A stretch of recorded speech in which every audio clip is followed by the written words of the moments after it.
Okay, so I did the trial of Leopold and Loeb.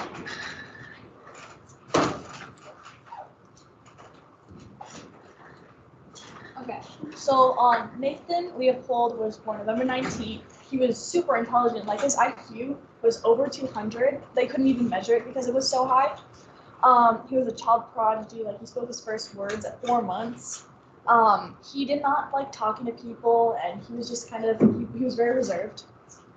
A fun fact about him: he studied 15 different languages and spoke 5 of them fluently. I did not figure out which ones they were, but I just thought that was cool. He was kind of sensitive about his appearance because his friend Loeb was more attractive, and he was bullied for it a bit. Then this is Richard Loeb. He was born June 11th, 1905. He was also intelligent, but only about 160 IQ level. He was schizophrenic, and he was actually the youngest person to graduate from the University of Michigan, 17 years old. He enrolled later into a college in Chicago, and people really liked him. He was well known. Some background about them. They were born 1900, so when the murder took place, it was in the 20s. Their motive was a paper called Superman by Friedrich Nietzsche, and it was basically someone who possesses extraordinary or unusual capabilities, so they were above the law and were able to do whatever they wanted. So people wrote to Loeb mentioning the article, and after that they started to engage in crimes because they believed they were above the law. They weren't getting enough coverage though, so they would progress to more like serious crimes, like they were doing some arson. At first they started off with theft and vandalism. But then that still wasn't getting them enough coverage, so they decided on the perfect crime. Murder! Fun, right? So they spent 7 months planning their murder. They decided on a ransom. They put like extremely complex ways of retrieving the money that they were getting. And the motive behind getting that money is the person who decided to murder was Loeb's second cousin, and Loeb's family in general, they were all pretty rich, had a lot of money. So they decided to target his second cousin, Bobby Franks. They rented an automobile under the name Morton V. Ballard, and decided to use a chisel. That was the only photo I could find. I'm sorry. Basically, they offered Bobby a ride, but he was hesitant because his destination was only 2 blocks away. But Loeb persuaded him by just trying to discuss a tennis racket with him. And as Bobby started getting into the car, Loeb struck him with the chisel and then dragged him and gagged him. After that, they did get away with it for a good 8 days. They drove out to a spot near Wolf Lake, Indiana, and they obscured his body by pouring hydrochloric acid on his face, and then they circumcised him because Bobby was Jewish. So in Jewish culture, it's not normal that they are circumcised. So they figured that would give them a better chance of not identifying him. They made their type ransom, and they made it with this, what are they called? I can't remember what they're called. The typewriter, yeah. I don't know why I can't remember that. And they threw that typewriter away. They put it into the lake right by. And after that, it seemed that like it was going well. They were even comfortable talking to people about it. They were like, I don't know where Bobby went, man. It's kind of sad, that type of stuff. And they were about to get the money, but the father of Bobby was getting nervous, and so he missed the time they were supposed to meet up. And after that, his body was found. They started an extensive investigation, and they seemed to enjoy chatting about it, giving details, but leaving out the fact that it was them. Kind of weird. But they did get caught.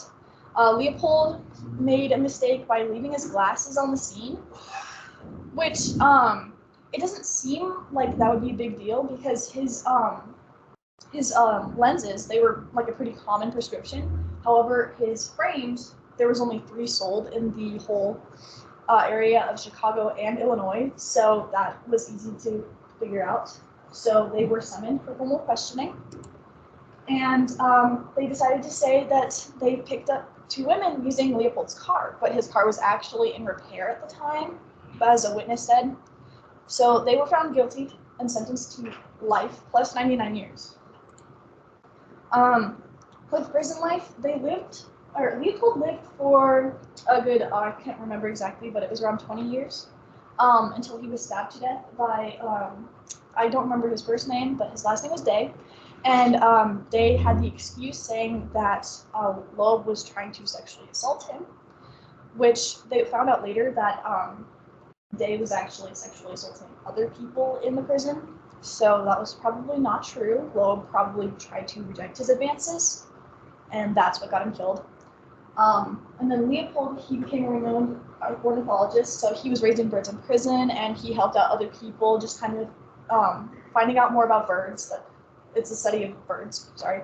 And he was let out, this is let in, he was let out in 1958 after 33 years on good behavior. And the legacy of it is, there were 4, there was a lot more, but the 4 that I picked out, 2 movies and 2 books. Rope was about the direct events of what happened. Impressionistic was more about the trial that happened afterwards. Nothing But the Night was kind of like about Leopold in the future being haunted by his past. And then Thrill Me was again about the direct events of the murder. And then my personal evaluation is that I think they were both definitely mentally ill, and they had superiority complexes, but also Leopold was in love with Loeb. He decided that he would do anything for sex, and Loeb really liked that because he liked the attention that Leopold gave him. So that was kind of back and forth between them. But also, a lot of times you'll see that serial killers and murderers in general, they tend to have higher IQs.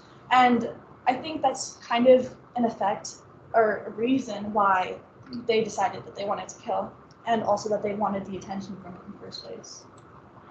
And I was never excited. I do love the story of the super genius leaving his classes. I feel like he's so smart, right? And smart people they make mistakes, right? But I feel like leaving your glasses, something that you need, someone who wears glasses, if you leave your glasses somewhere, then I feel like it was something he did on purpose out of a guilty conscience. Could have been. That's just a theory of mine. Or panic. I don't. All right, good job. Yeah, that story and that trial, that was a big deal. And don't forget, these were 2 kind of rich kids, and so it was a big deal. Like, oh, how could they're good background, which of course, that doesn't matter. All right. Who, pray tell, would like to go next? You're supposed to go today. Anybody? I have a problem with it. Want to do it? Or well, were you today? I was supposed to be yesterday. Oh, let's do it. Yeah, that's what I thought. You turn yours in? Yeah, but I still haven't printed out the paper. I keep forgetting to do that when I go to the library. We'll do it right when we're done. Let's get that in. Okay. So give me a few seconds.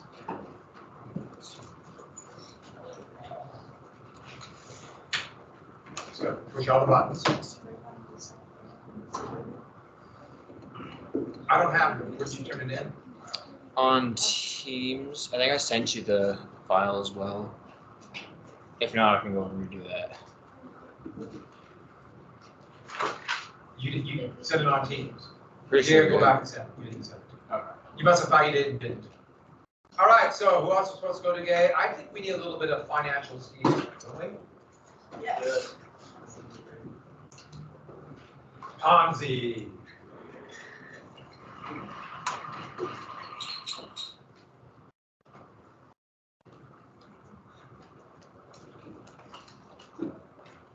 One sec. Put it on my screen. Oh, Gotta move. I'm working mouse. You there? All right, Yeah, I think so. All right, Charles Ponzi. Here's some background. He was born in Italy in 1882. Historically, his family, they were pretty rich, pretty wealthy, but just through different things, I guess. By the time he was born, they were pretty broke. So he was born and in Italy, naturally. They named him Carlo Pietro Giovanni Guglielmo Osvaldo Ponzi. Probably on the. I don't think that's one. So as a boy, as like a little kid, he started his life of crime early. He would steal. He'd steal from like his parents and even from parish priests. Talked about. So after that, he goes to college in Rome, and he's like an awful student. After he was there for 4 years, didn't get a degree or anything. Comes back, so he kind of doesn't know what to do. So naturally, he comes to America. So he comes to America and he works all these different jobs. He does sewing machine repair and insurance sales and is a kitchen hand. He either quits or gets fired for stealing from all of them. So he goes up to Canada, goes up to Quebec, and he's working at this bank. And he loses his job when the bank goes under, and then they got him for forging a check. So he goes to prison for 3 years for that. Goes down to Atlanta once he gets out of his 3-year prison sentence. And he's smuggling Italian immigrants into the U.S. Gets caught doing that. 2 years in prison for that. So he's still poor, and he needs money. So, and he sees what's called an international reply coupon. So this is something where it's like a voucher for stamps, basically. So you can like buy it and then turn it in for a stamp in another country. And so obviously you can see this if you buy an IRC in Italy for this price, or you put in a stamp in Italy that's this amount of money, get an IRC, and then turn it in the United States for more money. He thinks that's just an easy way to make money. Why wouldn't you do that? And there's no real law condemning this. So that's what he decides. That's how he decides he's going to make money. So he starts a business called the Securities Exchange Company. So he sells stocks of this company, says he's going to earn 50% interest for his investors in 90 days because he's using IRCs to gain all this profit. So upon hearing this, the Universal Postal Union suspends the sale of our IRCs. So now he has no way to pay back his investors, and that's a problem. So this is where the term Ponzi scheme comes from, what he did. So he has the money from new investors in this business, in this miracle business where he's going to make them 50% profit in a month. And the new investors pay in, and the investors that already had money in and are expecting their return, he uses that new investment money to pay them and taking stuff off the top for himself. That's how he's able to get rich. They call it robbing Peter to pay Paul. And the problem with this is that you're going to run out of investors, and then you're going to run out of money, and then people are going to get screwed, and you're going to get screwed.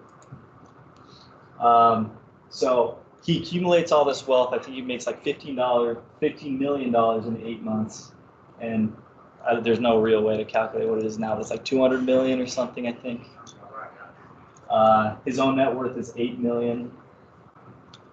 So the U.S. Postal Department, they say it doesn't have anything to do with him, but they create new IRC conversion rates. And the Boston Press is investigating the Securities Exchange Company, how they're making all this money. This brings a lot of bad press. So he stops taking investors, and all the current investors pull out, and they need their money, obviously. So personally, Ponzi has to pay out $1 million to these investors. After all this with the press all over him, they finally get him. They charge him with mail fraud. He got 3.5 years in prison. After that, He got hit with several different state charges. He jumped bail, didn't show up to the proper court dates, so they threw him in prison again. And he was never a citizen, so after that, they just deported him back to Italy. From Italy, he went to Brazil and he worked as like a translator and he taught English, I think, down there, and he died in 1940. And so the legacy of this crime is every scheme like that is now known as a Ponzi scheme. It's named after him. He actually wasn't the first to do it. There was like a ladies' savings bank that did it in the 1870s. The biggest one is Bernie Madoff, who he was like the chairman of NASDAQ, and he had some, it's like an investment strategy. I forgot what it was called. I don't know the exact name of it, but yeah. Well, what? Wasn't it a hedge fund? Yeah, something like that. And he was gonna have some investment strategy he was pushing that was gonna make all this profit. And then BitConnect is a pretty recent one. It was like cryptocurrency with like social network. It was weird. I don't know. I don't really understand a lot of that. So he makes $65 billion off that.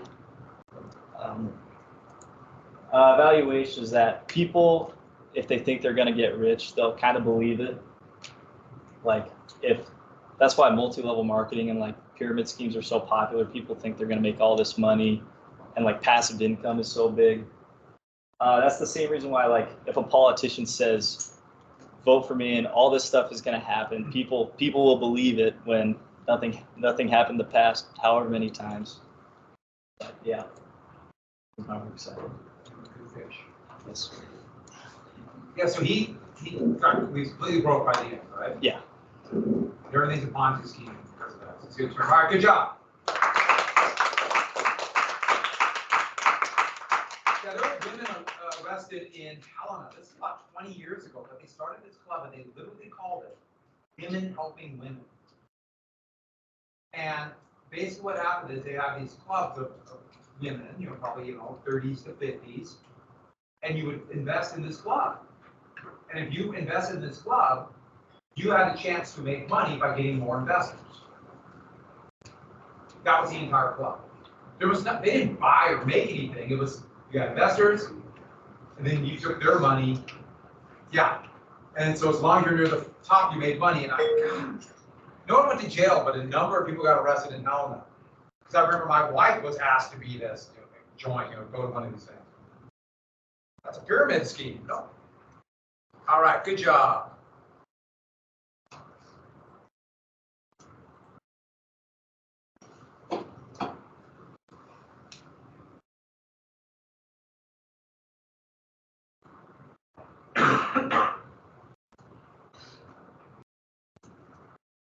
DC Sniper, this looks like it's gonna work. Hopefully. You're kidding, it's not gonna work. Is it not working? No, something happened to mine.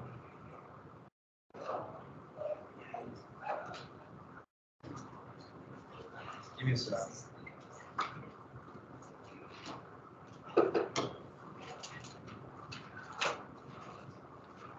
Something happened to my browser. It's coming in on the browser.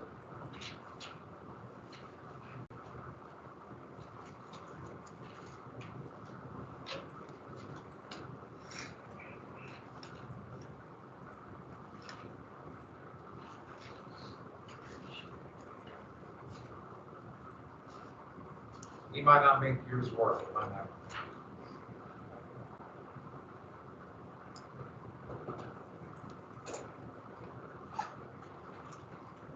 That's not on my browser. It won't let me reduce the screen.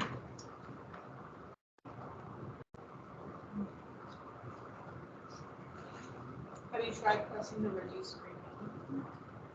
Pressing what? The reduce screen button? It's not there. Um, Something happened in my couch. All right, well, then you're on Monday. Okay. Okay, sorry about that. It's all right.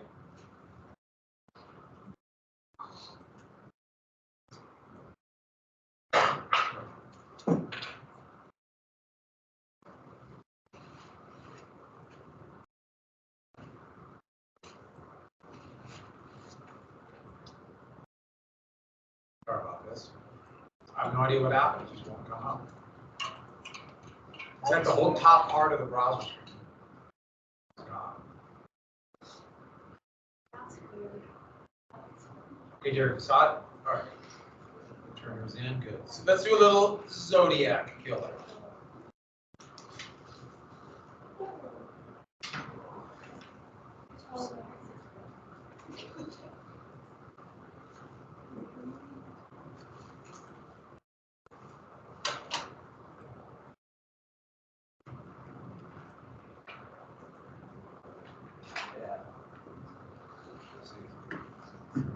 All right, give me 1 sec.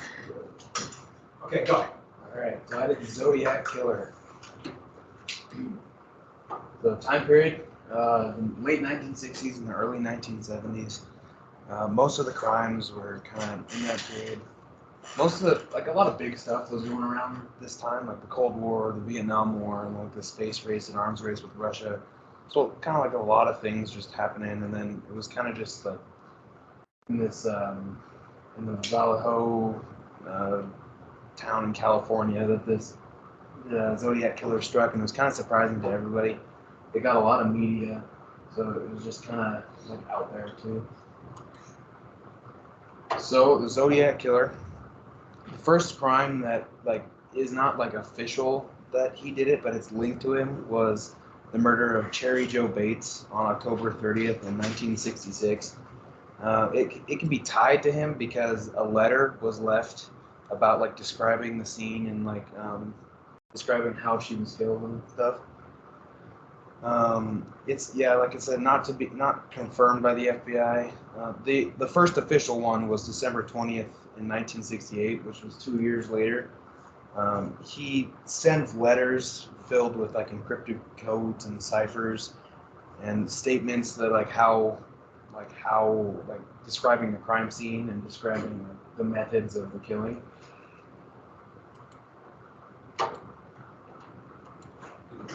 There we go. Media relationship, like I said, it's a very unusual approach. Like this serial killers, usually they kind of just hide and whatever. This guy, he sent letters, like it says, like the Zodiac symbol on the bottom. He sent letters describing everything to like the newspaper stations and the police. So it was kind of just like surprising in that regard. He was very consistent. He like talked with the police all the time and sent letters to the newspapers and like, demanded him to be published on the first page or else he would kill again. Like he threatened that stuff. The letters like abruptly ended in 1974, which kind of adds that mysterious thing. Like he was going strong for like 6 years and then just stopped. Confirmed murders. He sent letters, and at the bottom of the letters too, they had like a suspected like death count that he claimed he had. I think the number was like 37. He claimed to have. Only like 5 can be like officially confirmed. Yeah, he put a body count on them. Like I said earlier, the FBI has a bunch of letters that link him to the Cherry Joe Bates murder in 1966, but like nothing official. The first official crime, like I stated earlier, December 20th, 1968. Teenagers David Faraday and Betty Lou Jensen, those are the pictures there, were near their car in a remote spot on the outskirts of Vallejo, California, on like Lake Herman Road. It said they were approached by a mystery man and brutally just kind of shot over and over again. Months later, in 1969, July 5th, Darlene Farron and Mike Magoo were in a similar kind of remote spot, and another mystery person came with a flashlight this time, but shot both of them. Mike survived, Darlene did not. And then after that, like an hour after the July 5th murder, a mystery call came into the police department and claimed the one from the last year and that one, like describing all the scenes. So like they had to prove it was him. Evading capture, like obviously Magoo survived, so he had like a description of the killer, but they still could not find him. They had his fingerprints after another one of his killings, and then a cipher was released that supposedly there was one that supposedly stated his name, but they never cracked that one. He released another cipher that was solved by a high school teacher in California about like the location of one murder and stuff. Basically, just to say he kept evading capture. Like all the FBI had all this stuff, and they just could not find him. The case got like so famous, it just caused a bunch of like amateur detectives to try and solve it. They tried their best. Like some, like the high school teacher solved the ciphers, but most were unsuccessful. Some people just didn't understand anything about it. The FBI were stumped for the longest time. I'd say they're still stumped today because it was kind of never solved. So, legacy of the crime, like I said, it still remains unsolved today. Like, there's just like thousands and thousands of theories about who it could be and how many actually murders he did, and it inspired many shows, like many documentaries. And then this movie from 2007 obviously has some big actors like Robert Downey Jr., Mark Ruffalo, and Jake Gyllenhaal. But this was a very popular movie, and it just kind of blew up, and then it's still a very big thing today because a bunch of people just kind of try and solve it with no luck. Recent developments. There was a group that came together called the Case Breakers.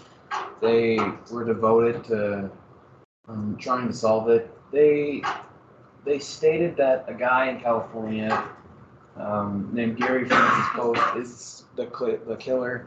They said that because a bunch of his neighbors were given guns by him that like were said to match the weapons that the Zodiac killer used. The FBI have denied this. I think most recently, like March of this year, they stated again that was this guy, and the FBI were like, no, it's not. They've never been able to solve it. So like a bunch of people don't know whether to trust the Case Breakers or whether or not to kind of just keep looking. My evaluation, I think it is still unsolved. I don't think it's that guy. I think obviously he must have been pretty smart to try and hide everything and hide away from the FBI for so long. So I don't think that he would just give his guns to random neighbors in a valley. The evidence doesn't line up exactly. Like some of the evidence the Case Breakers use, it just doesn't like add up.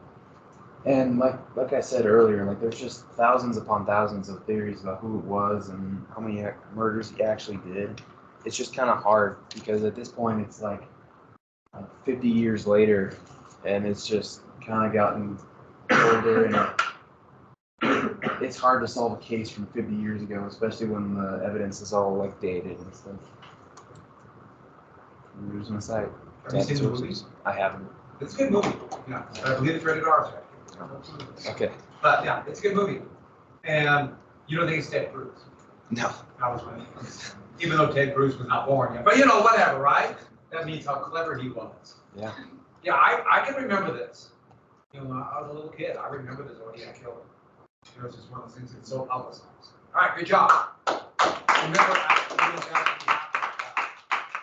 all right, so good ones today. Who else is supposed to on Friday?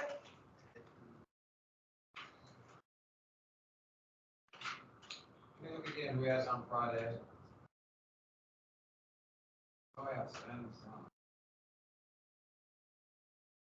Adam's on. Emily's supposed to do this. You ready? Let's do it. Let's get it done. Huh? Did you hear your favorites?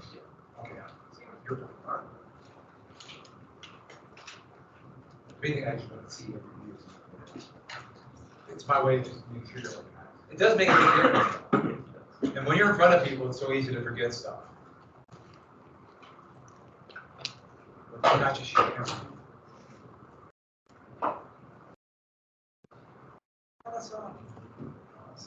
I turned it in on Teams. Oh, you got it.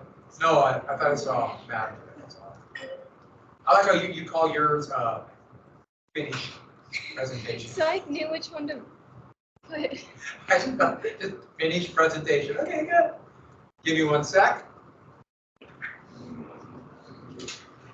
Is the mouse over there? Of course not.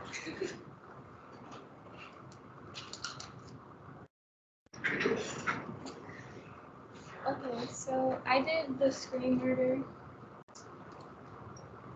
and it took place in 2006 in Pocatello, Idaho. Which, like, I don't know. So the people involved, Cassie Jo Stoddard, she was the one who was murdered, and she was murdered by Tori Adamkick and Brian Bilberg. So a little background on this, why it's called the Scream Murder, is because of the Scream movie, because the boys were inspired by it. They were just like huge fans of it. Like, it was like their favorite movie because they were horror movies. And they wanted to imitate Scream and make their own movie, and so they wanted to document themselves killing people and recreating what the killer in Scream had done. And one of them said that they were going to go down in history and they're going to be just like Scream. So what happened is she was house sitting for her aunt, and they knew, I guess, I don't know, but she like invited them over because they were friends. She also invited over her boyfriend, so it was her boyfriend, and then the two boys, and they were just hanging out. And then in the middle of it, they were like, "We're gonna go watch a movie." So they leave, but before they leave, they unlock a door in her house so they can get back in. And so instead of going to the movie, they dress up in dark clothes and white masks. And they snuck back in. And then they tried to lure her and her boyfriend back, like downstairs where they were, by making loud noises. That didn't work. They didn't hear the noises or something. And eventually her boyfriend had left to go home. And so they went upstairs and they murdered Cassie. So how they got caught was her boyfriend was questioned, and then he mentioned their names. So then they were questioned. And they just didn't have a straight story about going to the movies and what movie they saw. So that was kind of suspicious. And then, yeah. Oh, wait. And then Brian had said that it was supposed to be a joke and admitted to it, and that it was just a joke until Tori actually stabbed Cassie. But they tried to burn the evidence, but it didn't work. So the police recovered the evidence, which like 100% proved that they did it because they recorded them planning the murder and their reaction after the murder, but I don't think they actually recorded the murder. And on September 27th, they were arrested for murder, and they were tried as adults, even though they were 16 years old, and they got life in prison. And they were charged with first-degree murder and conspiracy to commit murder. So they found the film, is that what you said? Yeah, because Brian like led them to where they tried to burn everything, but I guess they didn't burn it good enough. And there's not much historical legacy because it's like not very popular, but there's a bunch of like true crime YouTube videos about it, like a bunch. And personal annihilation is, it's just like disgusting. I don't know, it's really sad, and they did it to be famous, so it kind of just shows the lengths people will go just for a little bit of fame. So they did the famous so they could record the murder and put it out. I don't know what their plan was. They were not What year smart. was it again? 2006? Yeah, but they weren't arrested until they weren't sentenced to crime or whatever until 2007. So a year. Yeah. And how old were they again? They were 16. Still in prison. Is it the problems of living in Idaho?